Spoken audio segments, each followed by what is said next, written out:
hindi makapasok si Kitty at Hanilit sa kulungan ni Digong.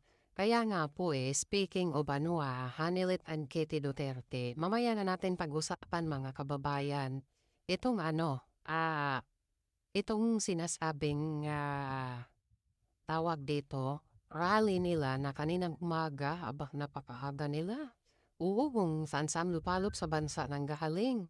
Tapos, may tanong ko lang, yun bang rally ninyo? Nakalaya ba si Digong? Di nakapasok ang mga malita at balikbayan box. Kaya nga, binalik na lang. Ma'am Maria Isabel Villegas, Miguel shout out. Di ba? Oo, kaya ang daming bansang puntahan, ikakalat ang kayamanan. Picnic daw yun, Ken. Sir Kyle Johnny, marami namang lugar na pwedeng pang-picnican, ang lawak-lawak ng Davao. Imposible sa Netherlands pa mapiknik. Palusot lang picnic sa venue, umuwing luhaan. Alam niyo sa totoo lang mga kababayan, ang mga taong sinungaling, kapatid yan na mga kawatan, kapatid na magnanakaw. Bakit? Anong sabi ni Hanlet nung una? Nung hinuli si Duterte. Hinuli si Duterte, tapos dinala sa Netherlands. Ang sabi ni General Torre, si Hanilit daw ang nasa listahan. Si Hanilit daw ang nasa listahan para sumabay kay Duterte pahatid sa Netherlands. Anong sabi ni Hanilit kay General Torre? Ayaw sumama kay wala daw passport. Miss Agnes Ilupo dyan sa Japan. Ayaw sumama kasi walang passport. Ngayon, nagtaka ako, walang passport pero galing Hong Kong. Ayaw sumama kasi andun si Ipe. Ayaw sumama kasi walang passport. Ang nangyari, nagulat ako, ilang araw nakalipas andun na. So sinong niloloko nila? Diyan inyo masasukat mga kababayan kung mahal ba talaga niya si Digong o dahil lang sa mamanahin kay Digong. Ito dalawa lang naman yan Mahal ba talaga ni Hanilit si Digong o yung mamanahin niya lang kay Digong ang habol niya? Hindi nyo ba alam na si Sara at si Hanilit ngayon hindi magkasundo? Hindi nyo ba alam na si Sara at si Hanilit hindi magkasundo? Bakit? Kung talagang magkasundo si Sara at si Hanilit, edi sana nagtabi sila. Bakit ang layo ni Sara kay Hanilit? Di nyo napansin? Hindi sila magkasundo.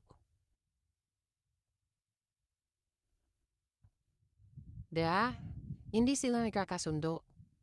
At alam ko sa sarili ko, kung ako ang tanungin, si Sara mismo nagsabing wag papasukin si Hanilit. Maniwala kay sakin.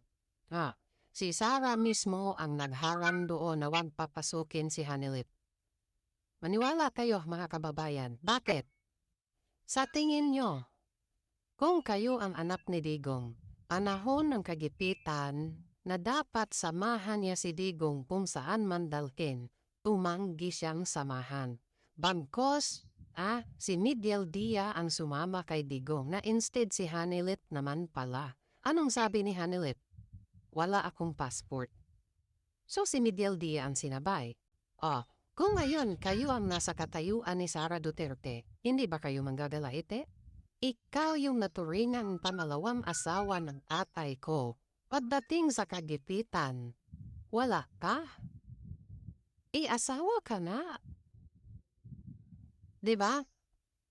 Anong tawag? Common law wife?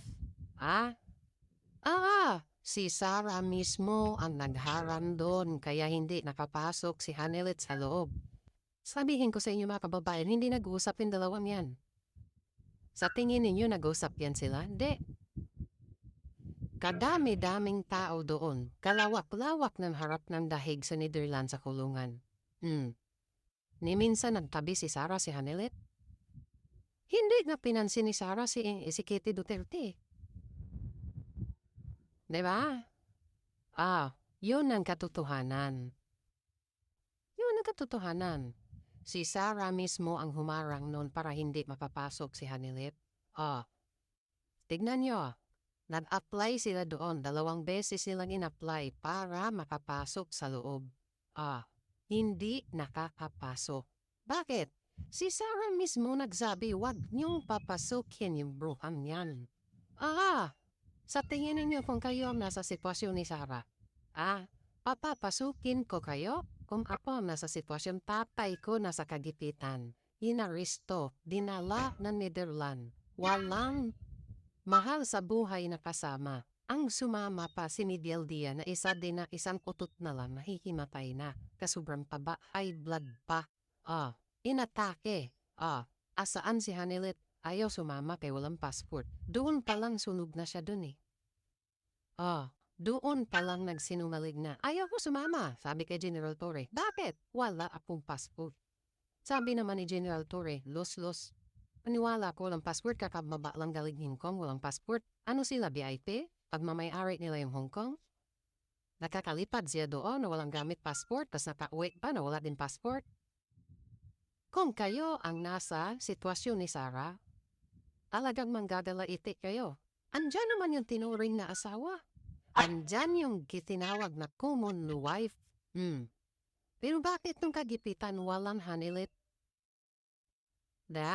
So ibig sabihin, sinadya niyang ayaw sumama. Bakit?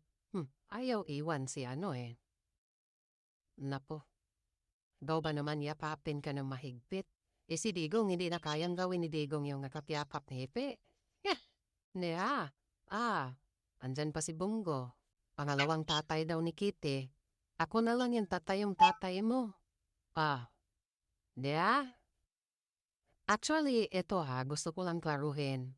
Sinabi ko kasi yan sa aking live na kung makauwi si Digong, magigilip ako sa liig live. Ang pakalat ng DDS, uuwi daw March 26. March 28 na ngayon, ilang oras na lang, 29 na katapusan na ng buwan na to, 30, 31. Nakauwi ba si Digong? Na nga.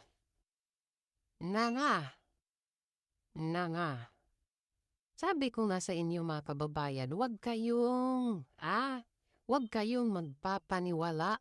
Ma'am Ichin Blue, ayan, Boy Bayabas, and kay Miss Agnes, Ma'am Sainan Sara, Girly Bangko, Miguel shoutout sa inyo dyan. Sa Silda 30. Sabi ko nga sa inyo mga kababayan, ito hindi ako sa nagsabing pinangunahan ko na hindi makauwi si Digong. Kasi yan po talaga ang sinabi ng ICC. Ulitin ko si Kitty Duterte at si Hanilit umuwing luhaan, hindi nakakapasok sa silda ni Digong. Bakit? Hinarang ni Sarah. Kung napansin ninyo sa Netherlands, sa Dahig, hindi nag-usap si Sarah at si Hanilit, hindi naglapit ang dalawa. Pumunta si Hanilit, hindi nagpakita si Sarah. Umalis si Hanilit, tsaka si Sarah lumabas. May bit-bit na si Lupin. Si Sarah mismo nun nagharang na wag papasukin.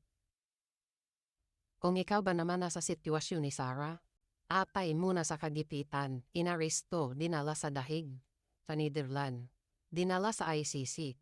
Ayaw mong samahan kay wala kang passport. So anong kadahilanan? Tatay ko, pagpira ang usapan, present ka. Pag sa kagipitan, wala ka. Si Sarah ang nagharam nun. Correct me if I'm wrong. Si Sarah, ayaw ni Sarah ng ganyan. Kaya masabi ni Sarah, tinanong siya kung bakit hindi sila nagsabay sa eroplano ni Digong galing Hong Kong papuntang Pilipinas. Ang sagot ni Sarah, bawal po kaming magsama lahat. Bakit? Kasi pag nahulog yung plano nung isa, patay kaming lahat, make sure na may matira. Sa sobrang galit ni Sarah kay Hanilit, si Sarah ang nagsabing wag papasukin. Eto, paano kung pupunta doon yung nanay ni Sarah si Elizabeth? At nakapasok si Elizabeth. So ibig sabihin, si Sarah na ang kadahilanan. Bakit po si Elizabeth? Ihiwalay na sila kasi divorce na yun eh. Nakapunta doon, nakapasok. Bakit si Hanilit hindi?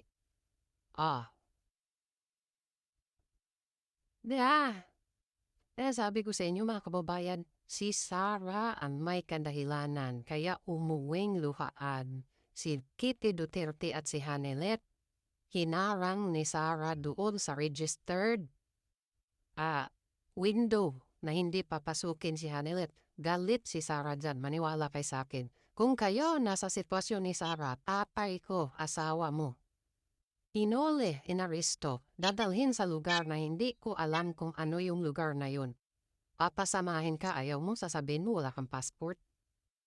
Paano ka nakapunta ng Hong Kong at nakauwi ng Pilipinas kung wala kang passport? Hindi nga sila nag-uusap. Sa likod ng kamera, sa pamilya nila, hindi nagkakasundo yan si Baste, si Sara, di nag-uusap yan si Pulong. Hindi nag-uusap yan, sabi ko nga sa inyo, tatay ninyo nandiyan na. Bilang tulong ninyo sa tatay ninyo, magkasundo naman sana lahat kayo. Huwag kayong pataasan ng pride. Huwag kayong pataasan ng pride, magkasundo sana kayo. Nasa kagipitan ng tatay ninyo, sana naman kahit sa isang pagkakataon magkasundo kayo. Alam niyo ba nung presidente si Digong, si Sara, hindi sila nagkakausap yan. Nung 2016 hanggang 2022, 2 beses lang nag-usap yung mag-ama. Nagkita lang yan sila nung may burol.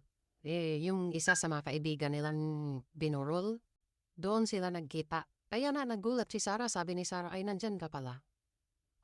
Naalala niyo nung hiniring-hearing si Digong sa Congress? Nung nakaraan sa Quadcom? Nilapitan ni Sara na iilan pa si Digong? Gaganon? Hindi sila nagkakasundo pamilya. Tapos ganyan gusto niyo maging presidente sa Pilipinas? Ang presidente ng Pilipinas, make sure na sa pamilya mo pamilya mo pala magkasundo kayo. Yung kapatid, okay lang mag-iringan. Pero yung ama at anak hindi magkakasundo? Hindi ka pwede maging presidente ng Pilipinas. Bakit? Presidente ka, role model ka. Gusto mo maging mamuno sa bansa, pamunuan mo ang pamilyang Pilipino na bawat isang Pilipino, 120 million Pilipino may problema sa buhay. Tapos ikaw maging presidente, may problema ka rin sa pamilya mo? Hindi ka pwede maging presidente kung ganon. Problema ka ng pamilya niyo, hindi nyo nasolusyonan. Tapos yung problema ng bansa, aakuhin nyo pa? Lang ganon, Mars.